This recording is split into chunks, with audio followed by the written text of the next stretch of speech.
I'm going to talk to you a little bit about is that aspect of facet pain and what we can do about it.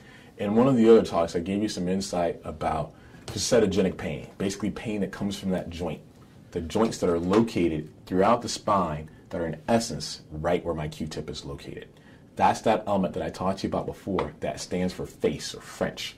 That joint has a number of things that are associated with it, but specifically it has a nerve root that's associated with just that joint and that joint alone. Facetogenic pain has a whole host of things that are associated with it, but as I told you before, that joint is really the issue of what we're looking at, and that joint has a nerve supply that is present. That's not the big nerve that we have in yellow, but is a smaller, much thinner area like this white component that comes here and feeds into the element of the joint. And what we look to do is to be able to deal with the element of this nerve that feeds to this region. There's a number of different individuals that talk about how we're going to destroy or harm that, and it puts some patients ill at ease when they hear, you're going to burn my nerves. What we're talking about is not necessarily going after this nerve. As a matter of fact, we're not going after that nerve. In essence, we're going after this much smaller nerve that's a tributary, a little offshoot that goes to this area of this joint in this region. And there's a two-part process that is entailed with us dealing with this. The first part is something that's called a medial branch block.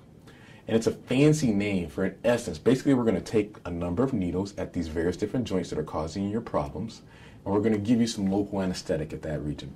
Not a steroid, not come over there with a laser or anything that's going to be really severe. Basically, we're going to take a needle down there, give you some local anesthetic, and take the needle out. And this is what we're looking to see, is if we are able to stop this nerve from functioning, the small nerve, again, not the bigger nerve. What we're looking to be able to clarify is, does this make your back pain feel better? Now, I'll kind of take you back in case you don't recall what the facet pain feels like, or that facetogenic pain feels like, or for those A+ students, the zygopophyseal pain feels like. What we're talking about in that context is pain is present predominantly in the back. Sometimes it'll run down the posterior portions of your legs, but typically it stops above the knee. It's that pain that gives you an issue when you get up from a chair and you get to a standing position, at least initially, and it causes you to have that ache. It's that pain in your back that you heard your grandparents speak about all the time, that they could tell when the storm was coming in and they felt that barometric pressure change. That's what we're looking to be able to help. And depending on the type and how we're able to eventually treat it using certain different types of technology, we may be able to give you any degree of relief from 6 months to 9 months to maybe a year before we have to repeat this. Most people will say, well, why do we have to repeat it? Because what we're looking to do to that small nerve that I talked to you about before is, again, we're not looking to kill it. Because if we try to kill it, the nerve comes back and it's angry. And we don't want to make that nerve angry.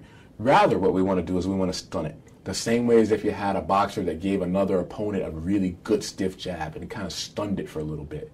Imagine stunning that nerve for 6 months, 9 months, a year, and you can come back again and do the exact same thing. That's what we're talking about when we're talking about facetogenic pain, and being able to treat it with a median branch block first to see whether it works, and then bring it in the context of something that's called a radio frequency ablation. A number of big words, I understand.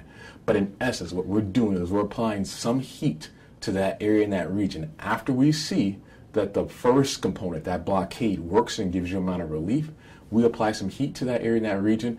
It normally, for the total procedure, takes somewhere from between a half hour to maybe an hour, depending on the level of complexity. And after that, it can give you the number of months relief that I made reference to before. So the other things that you need to know is it's not just limited to the low back. It also can be used for both the mid-back as well as the neck. So when we're talking about that in fancy terms, it's the thoracic or the cervical spine.